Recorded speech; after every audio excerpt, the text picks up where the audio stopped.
Уақыттың бос өткені, өмірдің бос кеткені. Өткен күн ұшқан құс шақырсаң да келмейді. Уақытты қалай тиімді басқаруға болады? Армысыздар, ассалаумағалейкум, сіздермен бірге бақытты жүрек бағдарламасы. Құрметті достар, құрметті тыңдарман, қош келдіңіздер. Егер сіз үнемі жұмыспен, үй шаруасымен айналыссаңыз, жоспарлауға деген көз қарасыңызды қайта қарау қажет болуы мүмкін. Уақытты басқару бұл тұтас ғылым. Біз сізге уақытты басқарудың қалай жұмыс істейтінін және уақытты қалай басқару керектігін айтамыз. Уақытты басқару дегеніміз не? Экономист, менеджмент заттардың өндірісін ұйымдастыру әрекетінде пайда болған бизнес кәсіпорындардан асып түсетінін жазды. Уақытты басқару бұл уақытты басқарудың әдістері мен тәсілдер. Бұл өзін-өзі ұйымдастыру және өзін-өзі басқару. Уақытты басқару адамға немесе компанияға уақытты жоспарлауға және ресурстарды үнемдеуге көмектеседі. Мысалы, егер сізде жұмыс көп болса және сіз бірінші кезекте не істеу керектігін білмесеңіз, басымдық беруіңіз керек. Маман қандай тапсырмалардың шұғыл және маңызды екенін, ал қайсы жай алаңдататынын анықтауға көмектеседі. Неғұрлым көп нәрсені жоспарласақ, соғұрлым жұмысымыз бен жалпы өміріміздің сапасы жақсарады. Цифрлық трансформация және жеделдетілген өзгерістер арқылы уақытты басқару мақсаттарыңызға шоғырланып, жолда жүруге көмектеседі. Уақытты басқару әдістері 3 құрамдас бөліктен тұрады. Басымдықтарды анықтау, жоспарлау және құрылымдау. Сонда біріншісі басымдылық. Тапсырманы орындау үшін оның қаншалықты шұғыл, күрделі және маңызды екенін анықтау керек. Содан кейін ғана оны орындауға кірісу керек. Екіншісі бұл жаңа айта кеткеніміз, ол жоспарлау. Тапсырманы орындау үшін оны қашан орындау керектігін және оған қанша уақыт кететінін анықтау керек. Үшіншіден, құрылымдау. Тапсырманы орындау үшін оның орындалу барысы мен нәтижелерін бақылау жолын түсіну керек.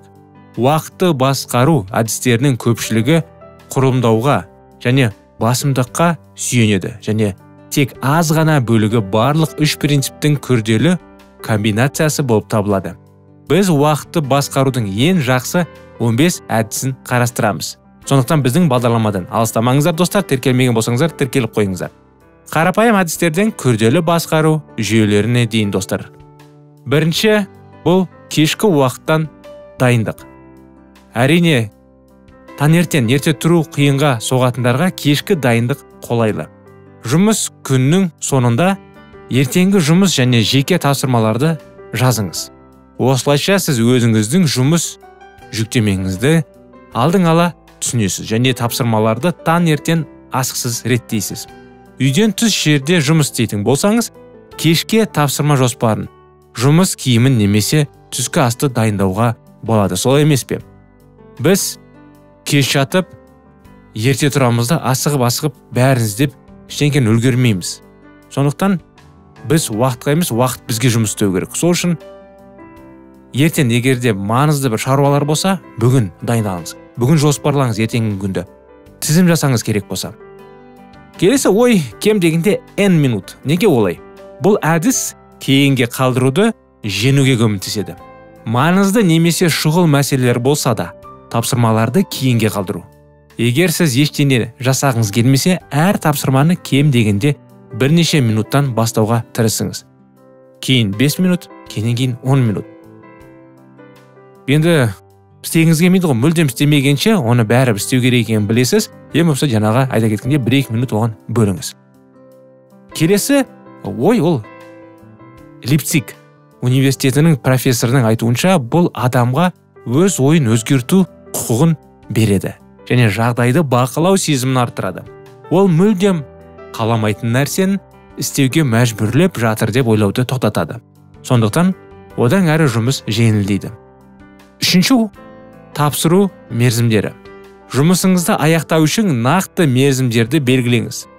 Белгілеген мерзімдер сізді тезірек жұмыс істеуге шақырады және кешіктіруді жеңуге көмектеседі. Массачусетс технологиялық институтының зерттеушілері тіпті өз бетінше белгілеген мерзімдер істің қозғалуына көмектесетінін анықтады. Оның үстіне мұндай мерзімдер менеджер немесе конкурстық комиссия белгілеген сыртқы мерзімдерге қарағанда нашар жұмыс істейді. Жеке мәселелерде сыртқы жетекші дос, әріптес немесе туыс болуы мүмкін. Келесі бұл төртінші бақаны жеу. Неге екенін қазір түсінесіз достар. Бизнес жаттықтырушы Брайан Трейси күн сайын таңертең бақа жеуді ұсынады. Ең қиын және жағымсыз тапсырманы алдымен орындау.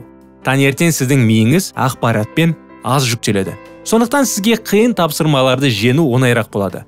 Мұндай тапсырмадан кейін басқалардың бәрі түк емес болып көрінеді және олардан кейін әлі де күш қалады. Бесінші кеңес шағын тапсырмалар.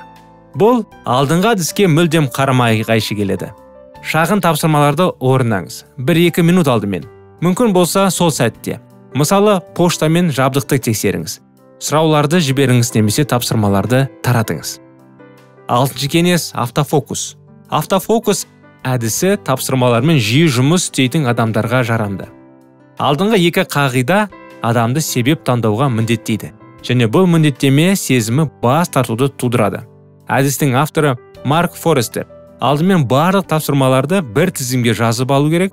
Содан кейін бір тапсырмаға тоқтағанын келгенше оны боя оқу керек деп есептейді. Тапсырманың көлемі маңызды емес. Ең бастысы оны дәл қазір орындауға деген ұмтылыс. Егер сіз бүгін тапсырманы орындай алсаңыз, оны сызып тастаңыз. Егер ол жұмыс істемесе, оны тізімінің соңына жылжытып қайта оқыңыз. Форестер өзінің нақты жұмысы мен бос емес арасындағы айырмашылықты жасайды. Сондағы бүгін орындалатынды және айта кеткендей бір оймен айтсақ, бүгін орындалатынды бүгін орындап тастаңыз, ертеңге қалатында шұғылдарды, мысалы, ертең оны орындау керек екенін білесіз, оны ұмытып кетпеу үшін тізімнің аяғына жіберіңіз да. Мысалы, мен дүкеннің өзіне барған кезде мен жиі өзіме тізім істеймін. Егер де тізім істемесем, оны ұмытып кетемін. Әрине, барған сайын бір-екі нәрсе болса ұмытпайсың, енді көбірек нәрсе болса, біреуін болса біреуін ұмытып кетесің. Сол үшін ондай жағдайларда, не дүкенде де, не басқа жерде, жұмыста да, күнделікті өзіңіздің жоспарларыңызда да ондай жағдайларға тап болмау үшін бәрін жазып жүріңіздер. Нақты жұмыс сіздің бизнесіңізде немесе мамандығыңызда ілгерілеуге көмектеседі. Мұнда сіз өз дағдыларыңыз бен біліміңізді толығымен қолданасыз. Көбінесе жайлылық аймағынан шығып, бұрын жасамаған нәрсені жасаңыз. Жұмыс шынымен қиын, мұндай жұмыс аздап қарсылық тудыруы мүмкін. Шағын тапсырмалар үшін нақты жұмысты кейінге қалдырған кезде бос еместік пайда болады. Нағыз жұмыс қиын болуы мүмкін, бірақ бұл сізді дөңгелектегі тиын сияқты сезіндірмейді. 8-ші кеңес достар, үлкен тапсырманы бөлу. Бұл не дегені?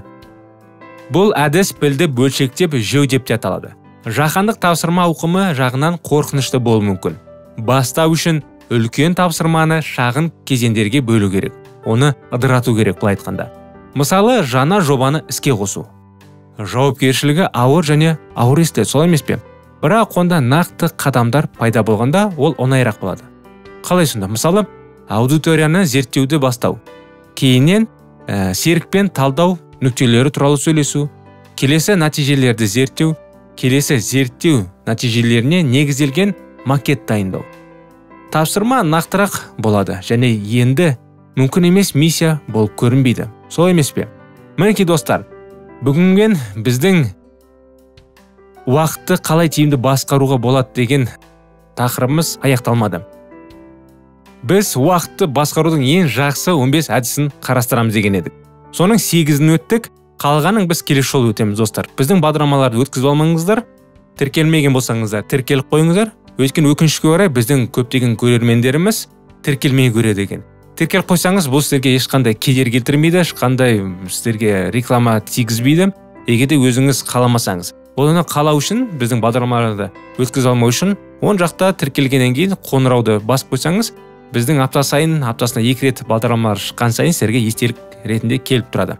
Болмаса жай ғана тіркеліп қойсаңыз, ол да жеткілікті.